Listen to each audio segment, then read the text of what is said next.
Happy Friday, everyone. I hope that you have had an excellent week.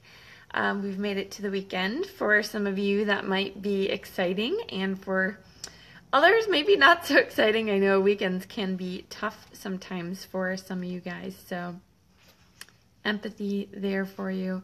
But I wanted to come on here as kind of the last thing to close out my day and chat with you about how to tell the difference between if it's your child's diagnosis or maybe developmental level, or if it's just an excuse for their behavior.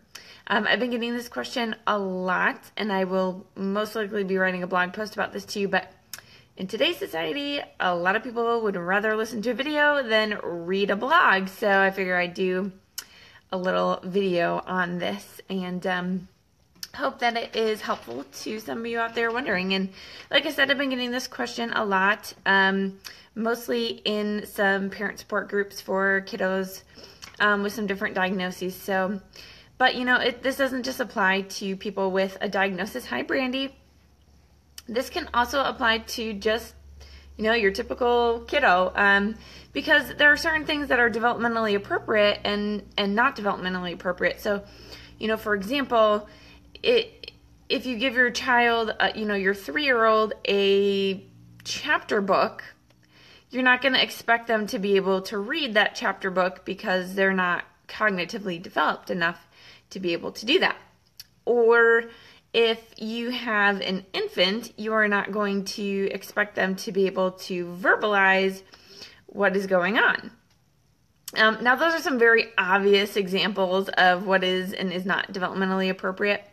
A lot of other things are a little bit more difficult to decipher, and that's one of the things I love to help parents uncode and decipher with their kiddos, is what really is developmentally appropriate in terms of cognitive, social, and emotional development. So that is super important, and some kids are behind in some areas, and some kids are ahead in some areas, which can make the other areas that maybe they're right on par with still be a little bit more difficult to handle. So that is a conversation for another day. But before I jump into all the content, let me just introduce myself really quick.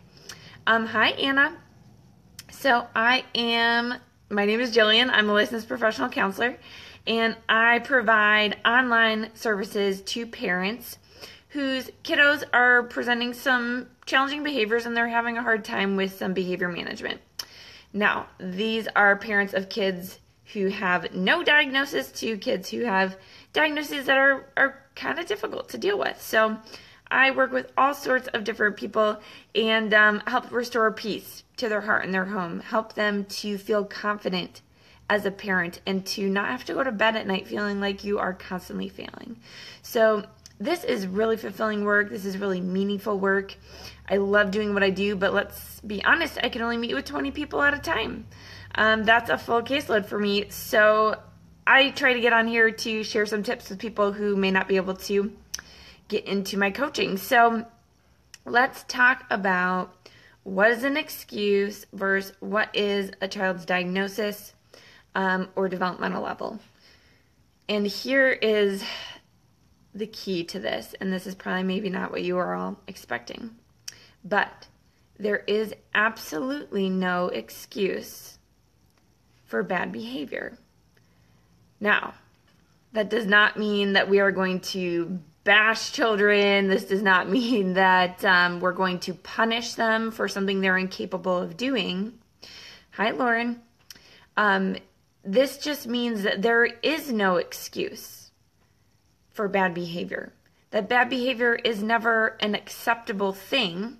It's never something that we just want to be okay with and think like, oh, well, my child has this diagnosis, or my child's only this old so they can't handle it. So, we're just going to push it to the side and not really worry about it and not address it. That should never happen. Bad behavior, there is no excuse for bad behavior, but we can have an understanding for why the bad behavior occurs. And so we can give a little bit of grace in the sense of not getting upset with a child.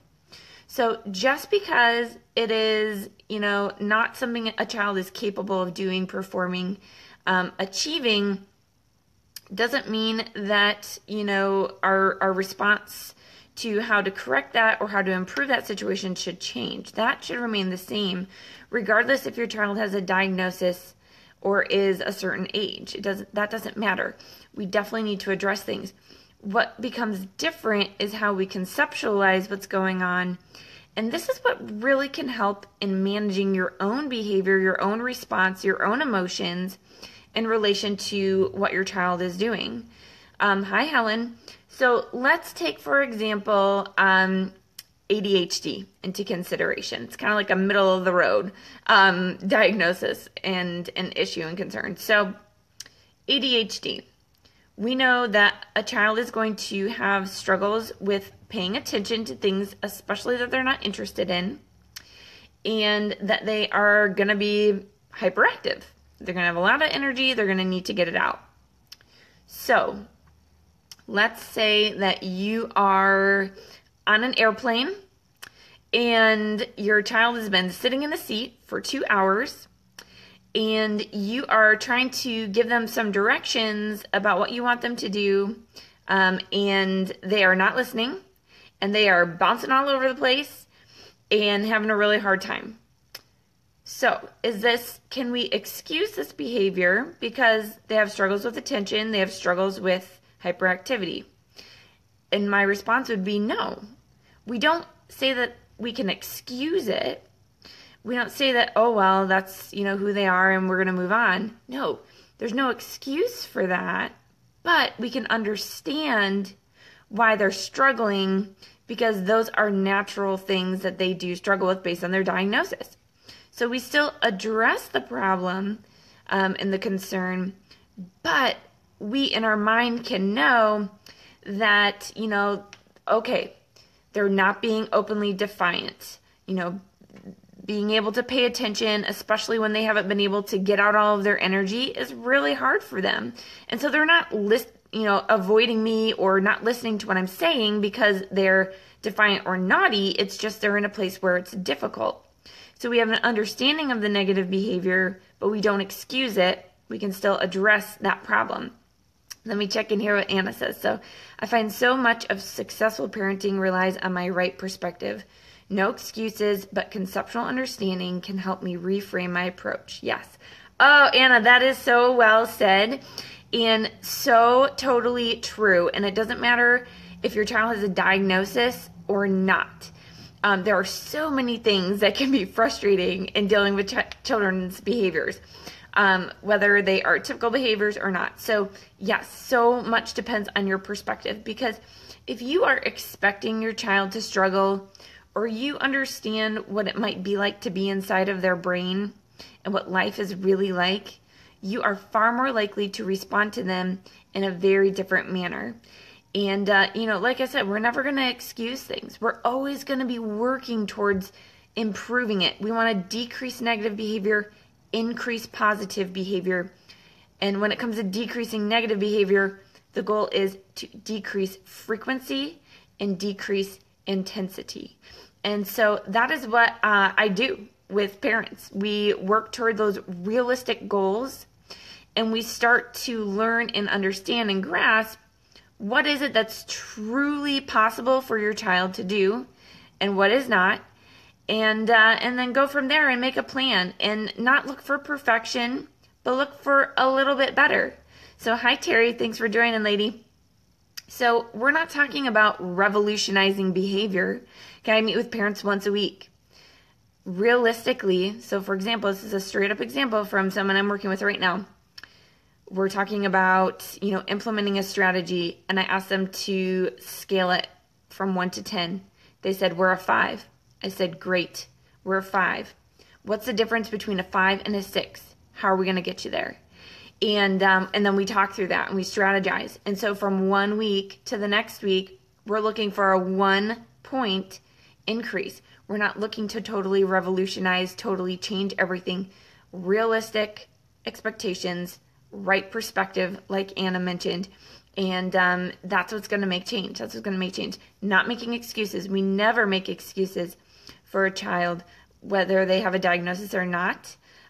Blaming a child's behavior on a diagnosis or developmental abilities will make it so they have a cop-out. And they'll try to use it as an excuse.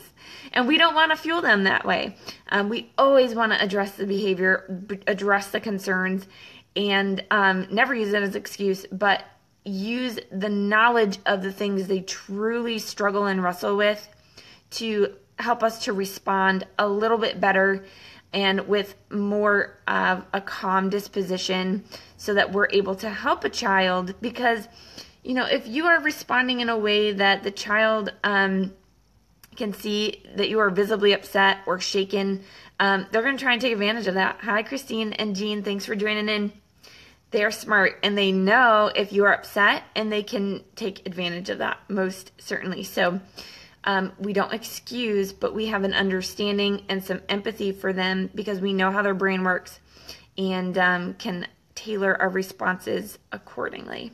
So I hope that was helpful. If you know of someone who this could be of encouragement to, please go on and share this video along on your page or maybe in a parenting group. I would love to be able to encourage people in that way. And I just think it's so fun when those of you who are watching in are joining in my mission to be able to restore peace to hearts and homes and encourage some really hardworking parents who are out there. So thanks so much for tuning in. You all have a great weekend, and I'll see you later.